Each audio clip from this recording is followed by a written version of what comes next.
Allô et bienvenue. Ça c'est Apprenons le français épisode 1. Ici, nous ne faisons qu'apprendre le français. Très simple. On le fera en 4 parties. D'abord, nous allons avoir l'expression du jour. On va apprendre quelque chose d'utile qu'on peut utiliser pour améliorer notre français. Deuxième chose, nous allons faire une petite lecture. On procédera avec, on aura une analyse grammaticale du texte. Et puis, nous allons faire une petite analyse de la structure du texte. Ça, c'est pour aider avec la rédaction, quoi. Et puis, nous allons résumer l'essentiel de tout ce qu'on a appris dans la section acquis communautaire. Je suis très ravi de vous présenter cette vidéo. Clique le like button, subscribe et tapez la section du commentaire en bas pour nous dire ce que vous pensez de cette vidéo, particulièrement avec vos questions et vos commentaires. Nous sommes très reconnaissants. Ah bon, je ne veux plus parler parce que ça doit commencer maintenant et ça va commencer.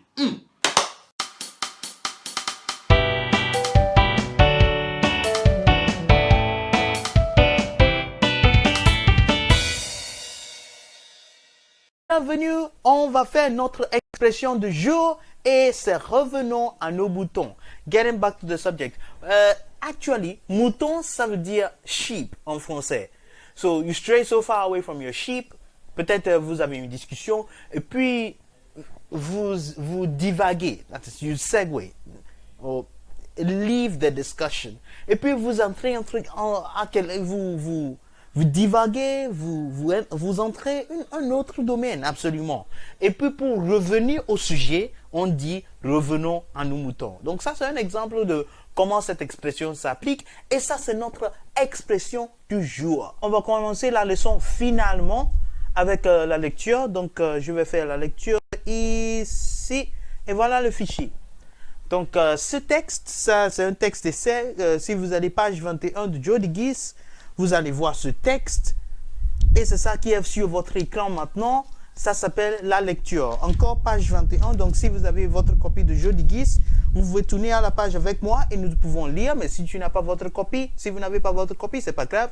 La copie est ici. Nous pouvons regarder et lire simplement.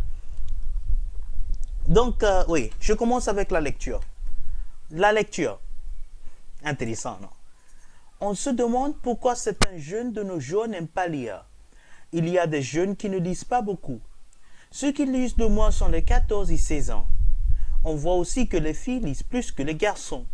Il est établi que 32% lisent de temps en temps et 28% lisent rarement ou jamais.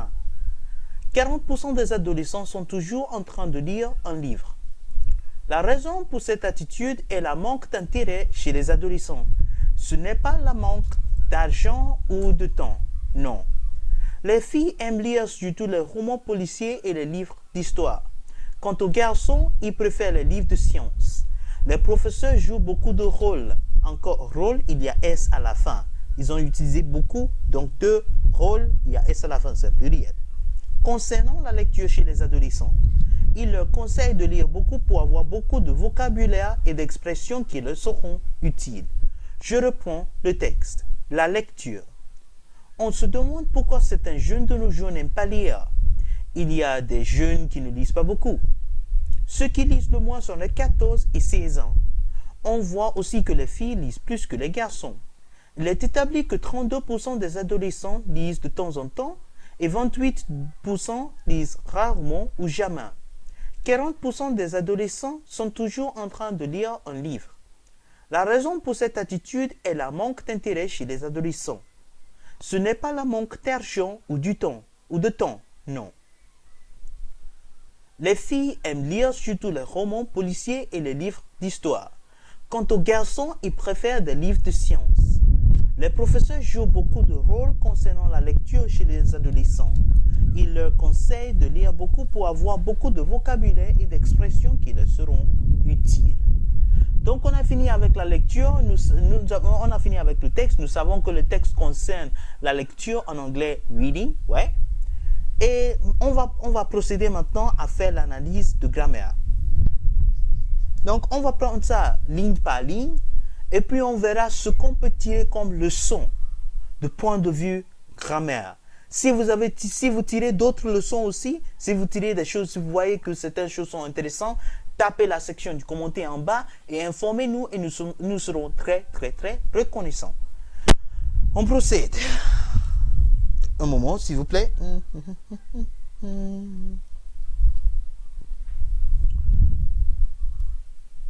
Donc, on se demande, ça en anglais, on va dire, we ask ourselves essentiellement.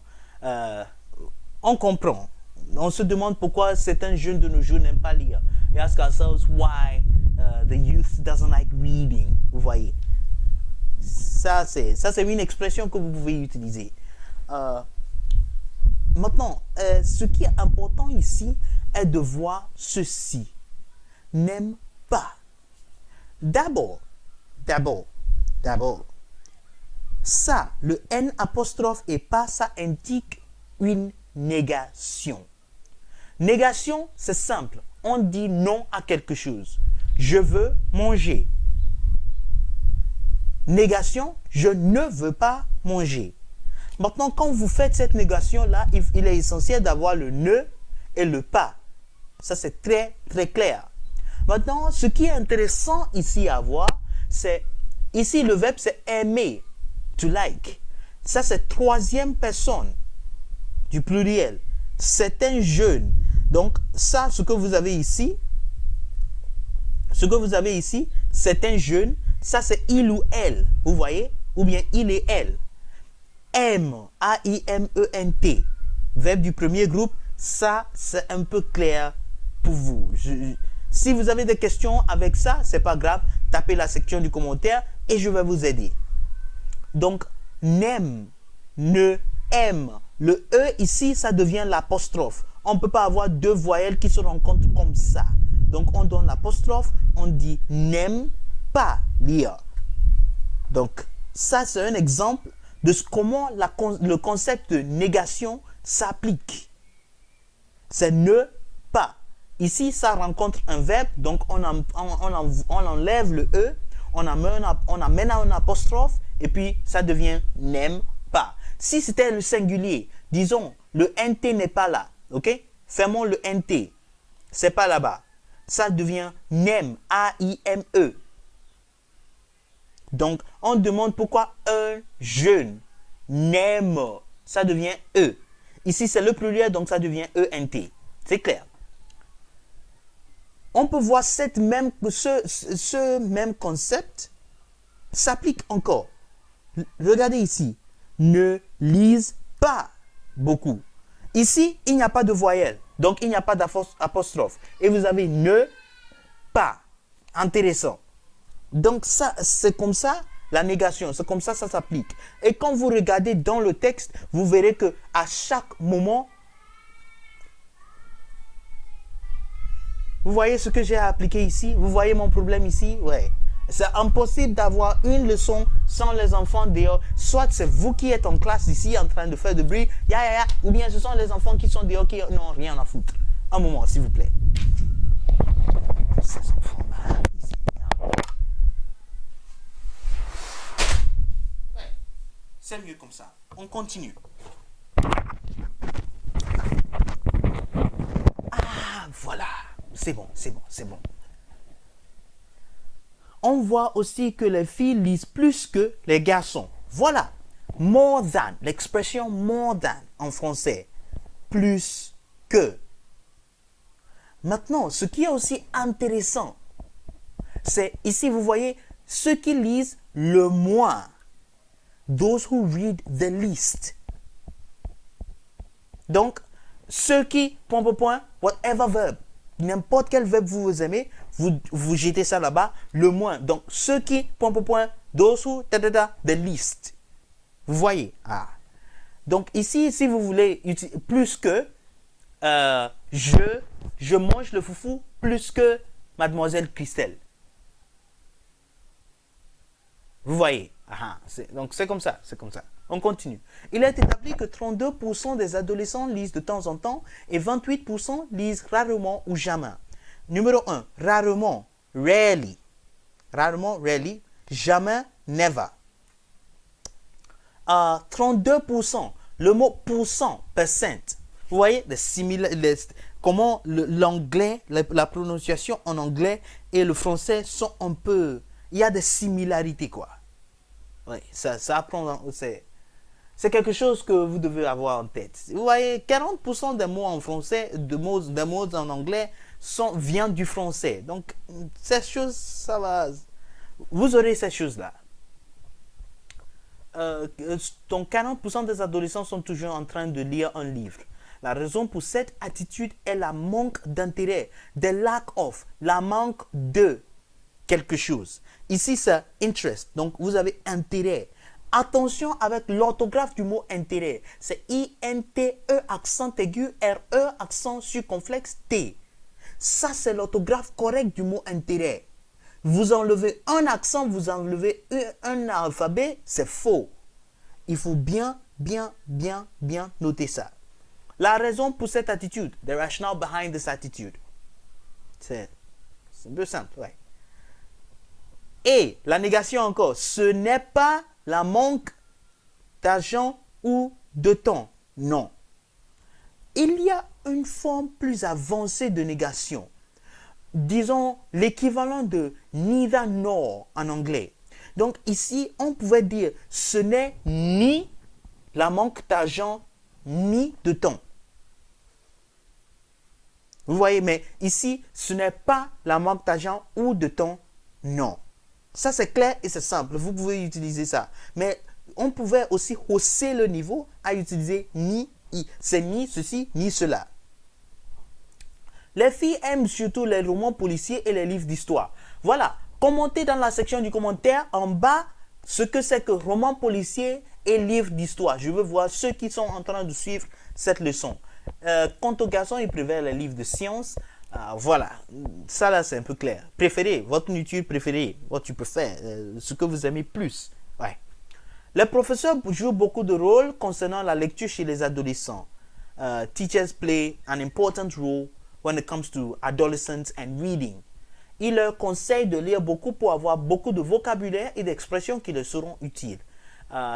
Conseiller, sounds like counsel, right? Oui. En français, en anglais, le mot conseiller, ça veut dire advice. Donc, conseiller, c'est le verbe. Ici, I-L-S, c'est le pluriel. Il conseille, E-N-T. Prenez note encore. Nota bene, encore. Vous voyez, il leur conseille de lire beaucoup pour avoir beaucoup de vocabulaire et d'expressions qui leur seront utiles.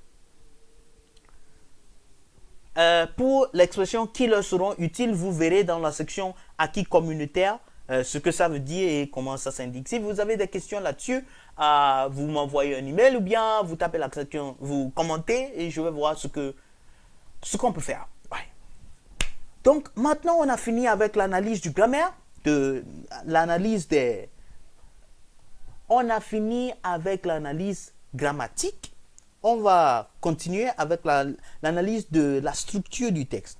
Vous voyez, ici, on parle de la lecture. On parle des filles et des garçons. On a introduit le sujet avec une question rhétorique. On se demande pourquoi certains jeunes de nos jours n'aiment pas lire. Et puis, ils ont donné des positions. Les jeunes ne lisent pas beaucoup. Young people don't read a lot. Et ils ont parlé de ceux qui ont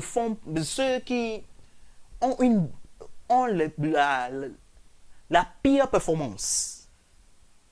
Ceux qui sont en bas. Ok, si vous faites le classement, if you do the ordering, si vous faites le classement, ceux qui sont en bas, ceux qui sont à 0. Et c'est ça. Ceux qui lisent le moins sont les 14 et 16 ans. Et puis, quand ils ont fini avec ça, on dit que les filles lisent beaucoup plus que les garçons. On a donné un peu la statistique ici, les pourcentages.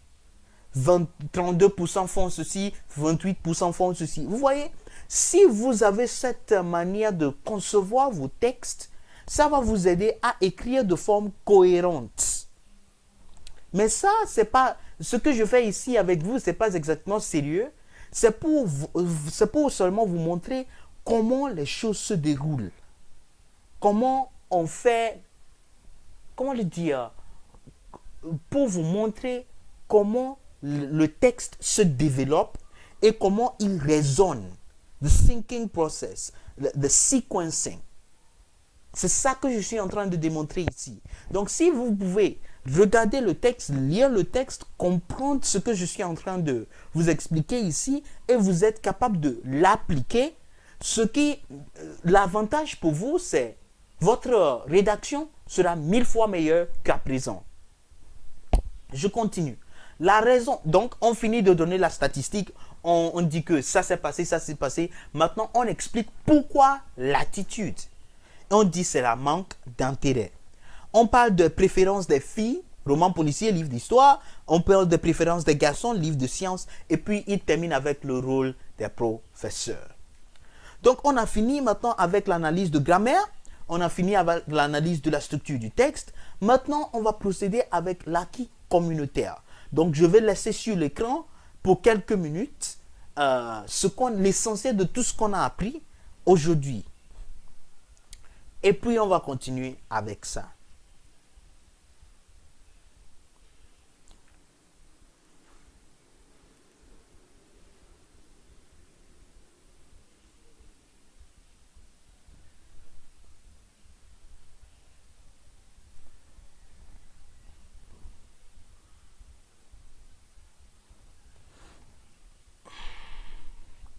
Voilà, c'est ça l'acquis communautaire. Donc, ça, vous pouvez copier. Vous êtes à liberté de copier. Et non, vous devez copier. Ça, c'est... Vous mettez la date d'aujourd'hui, l'expression du jour, et puis vous copiez le reste. Donc ça, vous pouvez mettre la vidéo sur pause pour copier ce qu'il y a ici, les expressions et les significations. Et puis on peut continuer.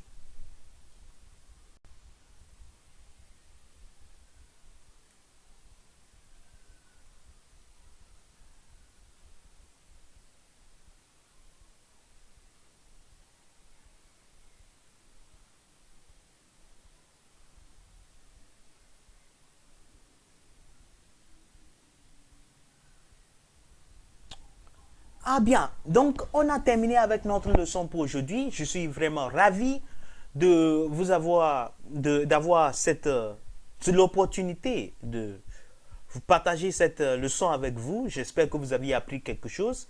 Moi, je suis ici, j'ai appris quelque chose. Donc, ouais, à la prochaine fois, on va continuer avec un autre texte. Nous allons faire des choses comme ça et puis nous allons nous améliorer au fur et à mesure. Je vais vous envoyer des devoirs de maison, certes, et vous devez les envoyer par email. Je vais corriger, je vais envoyer et je vais faire quelque chose de spécial pour les devoirs de maison. Donc, restez calme. Ils seront des devoirs de maison intéressants. Et vous avez l'Internet, vous avez tout à vous aider. Donc, vous les faites, vous envoyez par email. Vous allez voir mon email tout de suite. Et puis, nous allons avoir... nous allons passer du temps exceptionnel. Comment est-ce que je vais le dire? Nous allons passer un bon temps à revoir ce qu'on a fait et à se corriger et à s'améliorer. Merci beaucoup pour votre compagnie. Cette fois-ci, je dois dire bella ciao, arrivederci.